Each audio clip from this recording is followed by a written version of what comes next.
This man should not be alive. In fact, on the morning of May 11th, 1996, his wife, Peach, received a call at their home in Dallas, Texas, informing her that he had died somewhere on Mount Everest during the deadliest storm the mountain had ever seen. But the truth was, her husband, Beck Weathers, was still alive, but just barely. And the person who had reported his death could have rescued him, but chose not to. 2 days before, Beck, along with the rest of the climbers of the New Zealand Everest expedition, had been making their final push for the summit from South Col High Camp.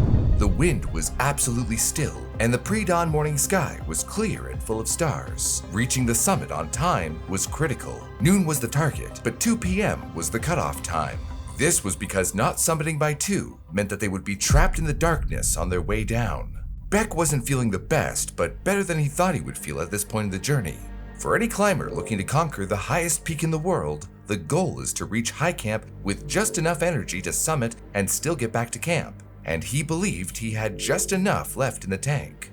But he wasn't feeling as optimistic about 2 of his fellow group members, Doug Hansen and Yasuko Namba. This was a redemption challenge for Doug, as he was turned back within a few hundred feet of the summit a year before.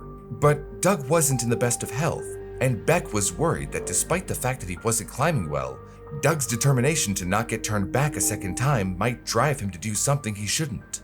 As for Yasuko, the 45-year-old Japanese woman who was on the verge of completing the 7 Summits quest, Beck was concerned about how her tiny frame would fare under the heavy climbing gear. Summiting Everest would make Yasuko the oldest woman to do so, but Beck thought that perhaps Yasuko's mind had convinced her to do something her body couldn't.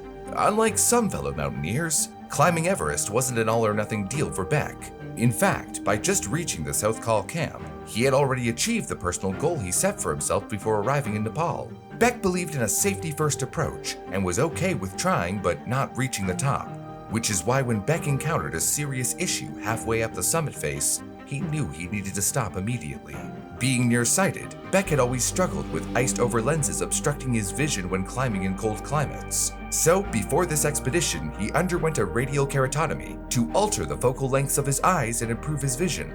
But what no one realized at the time was that corneas that have undergone this procedure will flatten and thicken at altitudes as high as on Mount Everest, causing everything in the person's vision to be out of focus. Essentially blind in the pre-dawn darkness, Beck decided to step out of the line and let others pass. Beck hoped that once the sun rose, the bright light would tighten the pupils to pinholes and bring his vision back into focus. But as he waited, Beck went from 4th in line to dead last, letting climbers from other groups pass him as well. As he theorized, Beck's vision eventually did improve enough to start climbing again, but then he made the terrible mistake of wiping his face with an ice-crusted glove. The ice crystals lacerated his right cornea, leaving it completely blurred.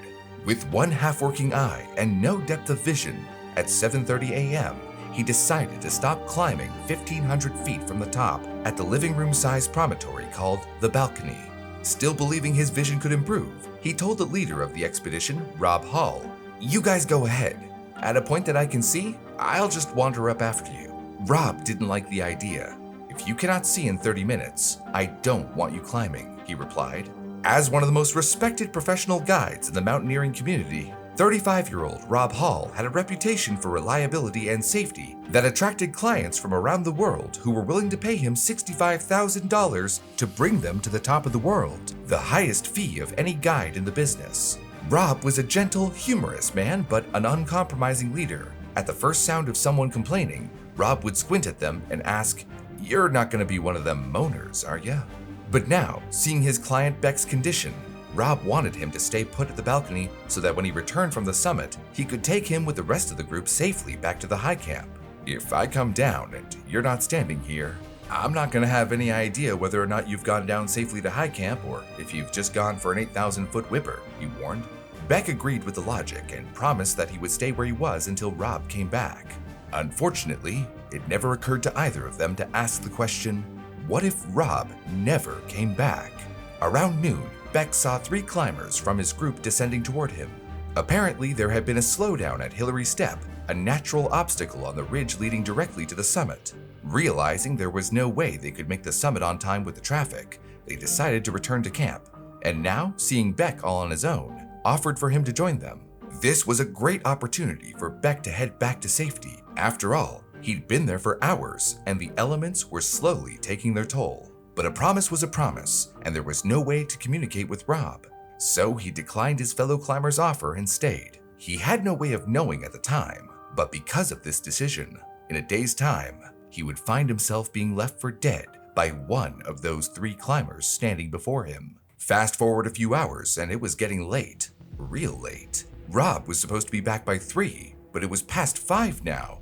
Beck was keeping away the hypoxia by breathing bottled oxygen, but the cold was starting to make him hallucinate seeing people. To make matters worse, the sun was also about to set, meaning he was going to be blind again soon.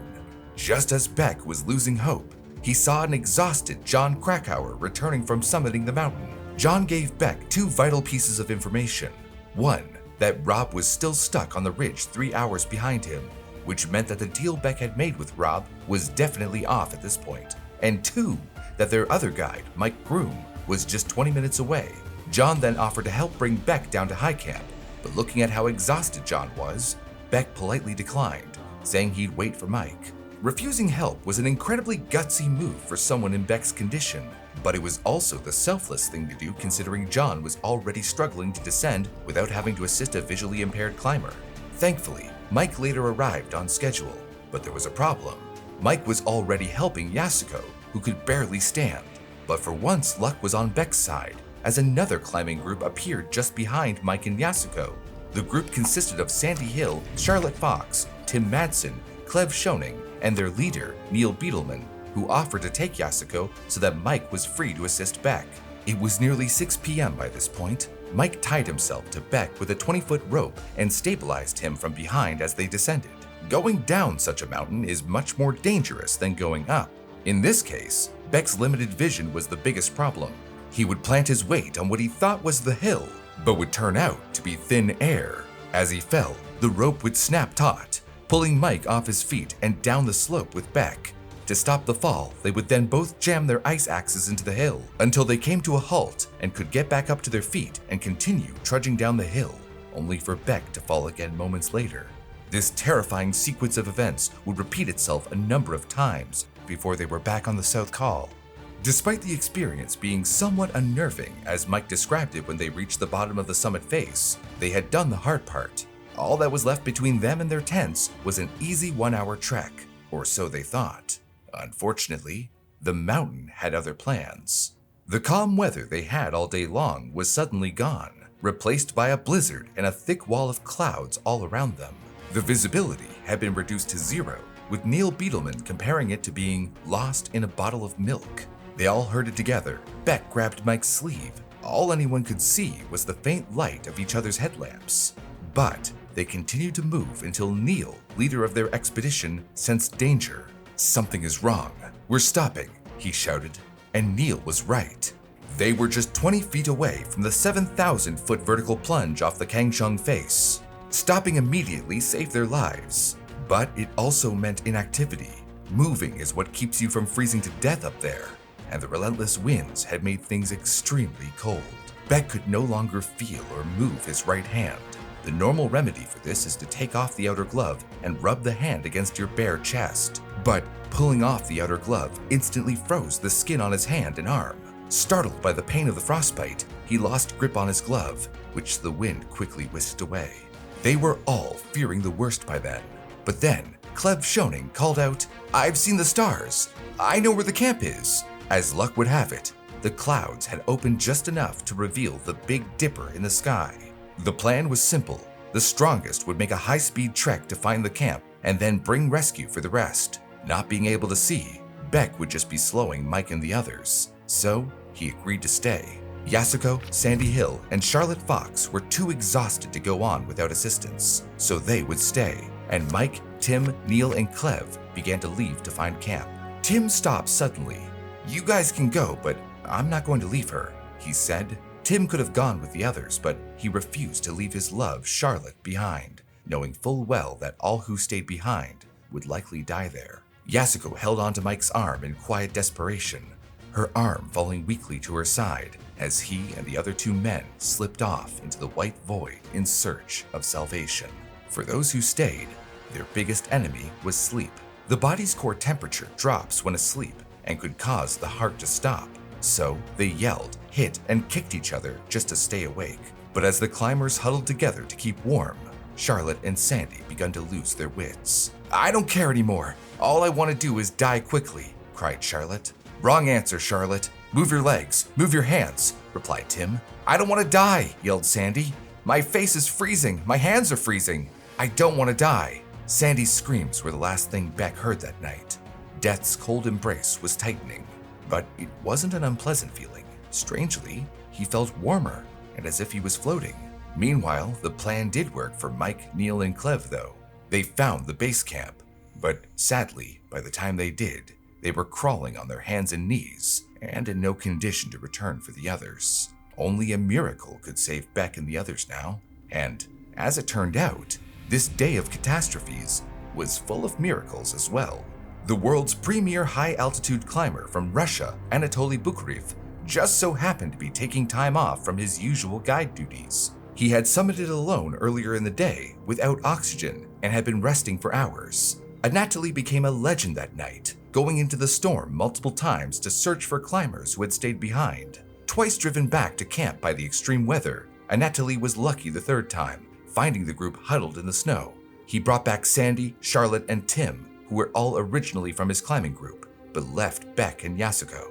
When the wind subsided the next day, Stuart Hutchison, a cardiologist from Canada and one of the 3 climbers who had offered to descend with Beck from the balcony the day before, went searching for Beck and Yasuko. He found them lying next to each other, buried in snow, but miraculously, still breathing. Stuart had never seen a human being so close to death and still alive. You would think getting found would be the end of Beck and Yasuko's troubles, but this was not the case. Every mountaineer knows that once your body goes into hypothermic coma, there is very little chance you will ever wake up. Knowing this, Stuart deemed it not worth risking lives carrying Beck and Yasuko back just to have them almost certainly die in camp. So, Stuart returned to camp and just told everyone that Beck and Yasuko were dead.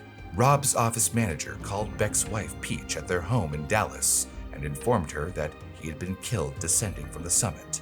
"Is there any hope?" Peach asked. "No," the manager replied. "There has been a positive body identification. I'm sorry." Peach was devastated by the news. In her own words, "My worst nightmare had come true, but I couldn't respond. It was the same as when you break your leg. Numb. I couldn't cry. I just kept thinking, oh my God, what will I do now? My children suddenly had no father." Peach deeply loved her husband and had felt for years that his climbing obsession was taking him away from her and the kids. Whenever Beck went away, they wouldn't hear from him. Weeks would pass with no word. It seemed to her that he simply didn't care about his family's well-being or the fact that he wasn't there for his children who were growing up quickly without him.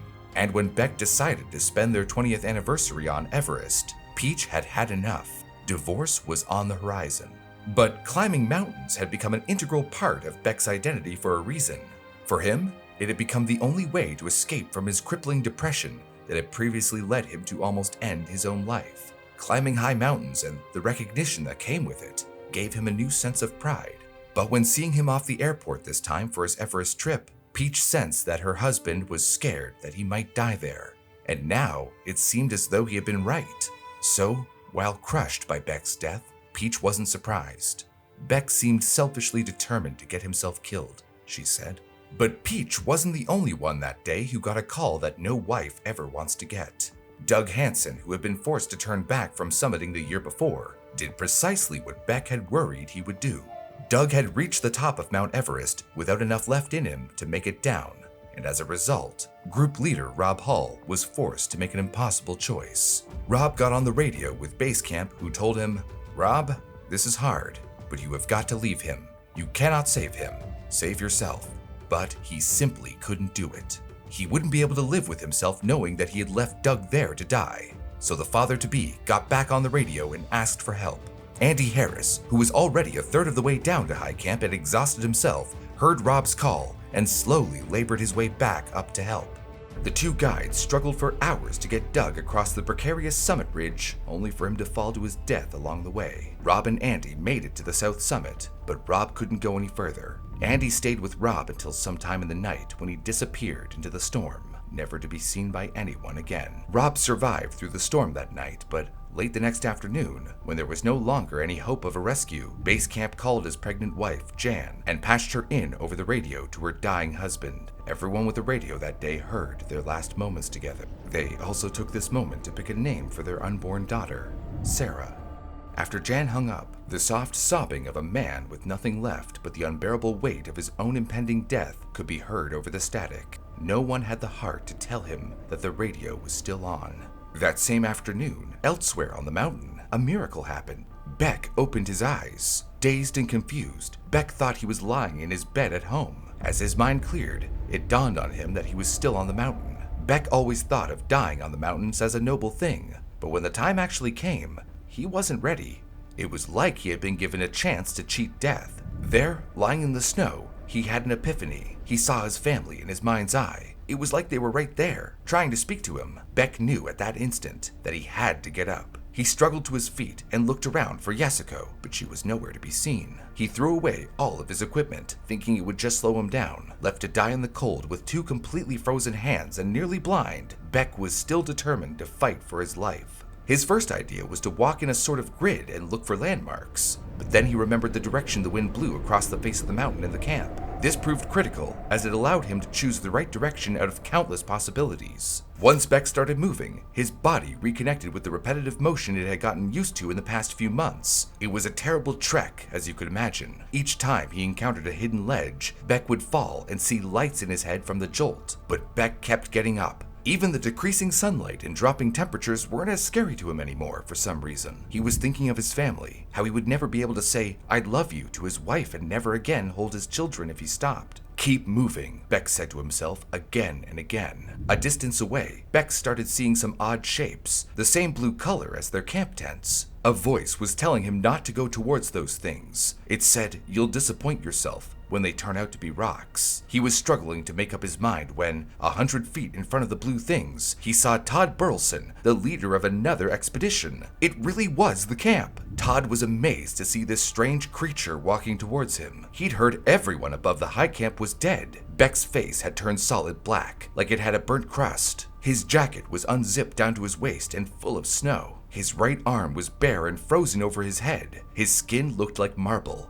white stone. No blood in it. He quickly brought Beck into camp and gave him an empty tent. He was put into 2 sleeping bags with hot water bottles under his arms and given a shot of steroids. Beck had done the impossible, but somehow it still was not enough. Base camp responded to the news of Beck's remarkable resurrection over radio with, "It changes nothing. He is going to die. Do not bring him down." And they had a point. Beck was still suffering from extreme hypothermia, and even if he somehow managed to survive the night, risking lives bringing him down would only delay the inevitable. Besides, even if they tried, there was no way he could scale down the Khumbu icefall with hands that were now frostbitten to the point of being essentially useless. They would have to evacuate him by air, something that had never been done from such a high altitude before. It was like Mother Nature was playing a game with Beck, a game in which he was winning the battles but would inevitably lose the war. And so, Beck was left in the tent to die for a second time that night. Beck even overheard people passing by outside talking about the dead guy in his tent, not realizing in his delirious state that they were referring to him. Things went from bad to worse when the blizzard returned. Beck wasn't giving up though. He believed he could beat hypothermia. The last thing he did before he began to fade out of consciousness was roll onto his side so that he could breathe even as the wind smothered him with the walls of the tent. The following morning, everyone at high camp packed up and quietly left one by one. 42-year-old journalist John Krakauer, one of the few who remained, was doing a last look over camp when he heard a voice call out from inside one of the tents. "Hello? Anybody out there?" John walked over and peered inside the blown open door of the tent to see Beck Weathers buried in snow, but somehow still alive. "What the hell does a person have to do around here to get a little service?" Beck joked. He then asked for Pete Athens, an acquaintance from previous expeditions. Pete looked in and saw the man who was supposed to be dead, twice at this point, fully dressed and in his boots, and ready to go down the mountain, with a lot of help of course. So, with Pete in front and Todd behind, holding Beck's harness, they headed down the Lot's face, first to Camp 3, and then to Camp 2 on the Western Cume. On their way down, they met an IMAX crew filming the 1998 film Everest, who offered to help Beck the rest of the way. Reaching Camp 3, Beck wanted nothing but to sleep in his tent. But the director and cinematographer David Brechers knew that Beck was already on borrowed time and said no, they had to keep moving down. Besides David, the IMAX crew had America's famous high-altitude climber Ed Viesturs and Austrian photographer Robert Schauer. Beck, an amateur climber on the brink of death, had somehow managed to stumble into the arms of some of the most elite climbers in the world. Ed and Robert took turns holding on to Beck's harness from behind as he rested one arm on the back of David's pack and methodically stepped in his footprints. Despite his condition, Beck was in high spirits. He asked David if they could sing. Soon, they were singing Aretha Franklin's Chain of Fools. Beck joked to David that, "They told me this trip would cost an arm and a leg. So far, I've gotten a little better deal." Upon reaching Camp 2, Beck was taken to the mess tent where Dr. Ken Kamler, a hand surgeon from New York, and Dr. Henrik Jessen Hansen, a Danish physician, began treating his wounds in this makeshift hospital. They stripped Beck of his gear and thawed his hands in warm water. They dressed both hands in silver nitrate and bandaged them heavily. In his right arm went a saline solution that felt like an icicle had hit his heart. Beck was surviving, but there was still an insurmountable obstacle between him and base camp, the Khumbu Icefall. The only possible way to get Beck down it was by helicopter, but the top of the falls were way above the max flying altitude. The air was so thin and unstable that the aircraft would fall out of the sky. But this was a problem for those who knew.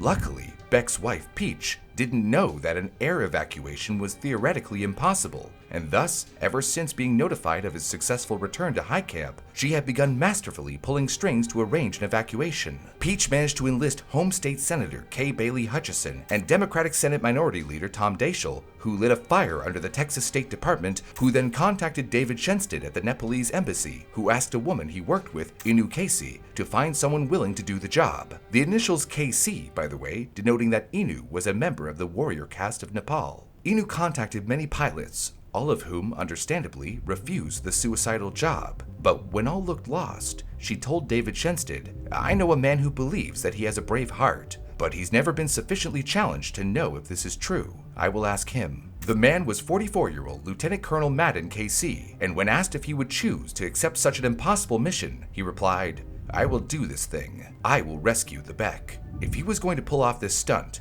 it would have to be done early in the morning, when the sun wasn't a factor. The rest of the day, the heat would thin the atmosphere further, making it even more unstable for aircraft. Beck got up at 5:30 the next morning and moved 2,000 feet to Camp 1 at the top edge of the icefall. A radio message from the base camp announced, "The helicopter is here, and he's going to try it. He's here for Weathers. Get ready. One climber only." That one climber only seemed obvious at the time, since Beck was the only one getting rescued. But just as the announcement ended, a group of Sherpas came down with Gao Mingho, leader of the Taiwanese expedition. Gao, nicknamed Makalu, could not stand because the cold had taken his feet, and Beck decided at that moment that, no matter what, he was taking Makalu with him to the base camp. Meanwhile, Medan and his co-pilot were in the middle of the most challenging mission of their life. They were going for it, but weren't feeling confident. The thin air made the helicopter's movements incredibly erratic and hard to control, and they'd have to fly within feet of the Khumbu Icefall in order to enter the valley. They managed to finesse their way up to Camp 1, where they saw people pulling a body through the snow. It was time to do what they came for, but here came another twist.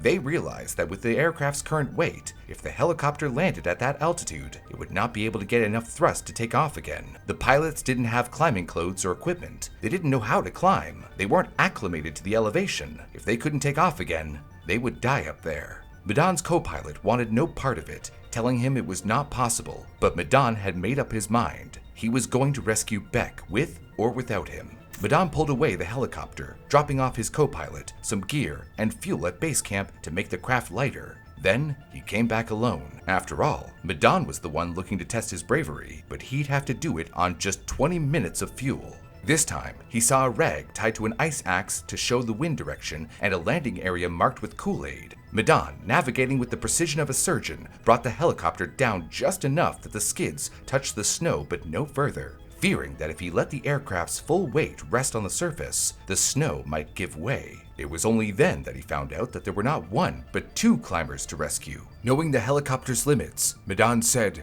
"Only one," and they understood. As soon as the helicopter was loaded, rather than try to make the helicopter lift, Medan sent his machine forward, skating over the snow, barely scraping the edge of the icefall before plummeting down through the air towards base camp. But when he reached camp, he learned the perplexing news that the person in the back of the helicopter was not Beck. Beck, deciding that there was no reality where he was leaving without Mikalu, had told them to throw him in the back of the helicopter instead, knowing full well that the helicopter would not be coming back. For someone else, deciding what to do next would have been complicated, but for Medan, it was simple. He was not the Beck, so I went back for the Beck. The conditions were getting more challenging. There were high tailwinds instead of headwinds that would give extra lift. Not to mention, he only had 7 minutes of fuel left. 5 minutes had passed since Mikalu's rescue. Beck stood there with the rest in complete silence. Then, the most wonderful sound he'd ever heard shattered it. Medan was coming back. He landed the helicopter with the same precision, and Beck dove into the machine. They retrieved Mikalu and the co-pilot at base camp and set off to Kathmandu. Beck had done it. Through a series of miracles and help from selfless companions, he had survived the deadliest storm on the highest mountain in the world. But others weren't so fortunate. In total, 8 people died during that storm, including Yasuko Namba, whose body was found a year later in 1997, near where she had been left to die. Later that year, a retrieval operation was funded by her husband to bring her body down the mountain. At the airport in Kathmandu, Beck was received by a horde of reporters banging on the helicopter. Unbeknownst to Beck, his story had gone viral, but Beck was in no condition to hold a press conference. Thankfully, David Shenstedt from the Nepalese embassy was there to get him to the clinic of American physician Dr. Schlim. After Schlim redressed Beck's hand and gave him some antibiotics, he walked the block or so from the clinic to check into a hotel. It was here Beck met his first family member after the rescue. Beck's younger brother Dan had broken down in tears after receiving the news from Peach that Beck had died on the mountain. He wrote a letter to his big brother sharing how much he loved him. So, when he got the second phone call that he was alive and in critical condition, he immediately decided to go see him. A physician himself, seeing Beck, Dan knew that his brother would require amputation. The skin was retracting around the bones on his right hand. It looked like it had been incinerated. Dan had brought a lot of painkillers with him, but as it turns out, Beck wouldn't need them because the nerves in his hand were all dead. Back home in Dallas, hand surgeon Mike Doyle examined Beck. Doyle initially thought Beck would only lose the fingers on his right hand and the tips of the fingers on the left, but after looking at the scans, he found that Beck had no blood supply in his right hand below the wrist and very little in his left. Beck had his right hand trimmed up to where the arm was suitable for a prosthesis, a series of microsurgeries on his left hand to regain as much use of it as possible, and his soon-to-fall-off, frostbitten nose reconstructed. Peach and Beck weren't really communicating during his surgeries, except on practical issues. She was too tired and stressed, and he was too sick. However, she did see evidence of Beck behaving differently after the whole ordeal. In his call from Dr. Schlim's office, he sounded different and appeared genuinely remorseful for all the pain he'd caused her and their kids. Peach gave him 1 more year. Beck decided that from that moment on, he would dedicate all his obsession and determination to reclaim her love and trust, and be the father he always should have been.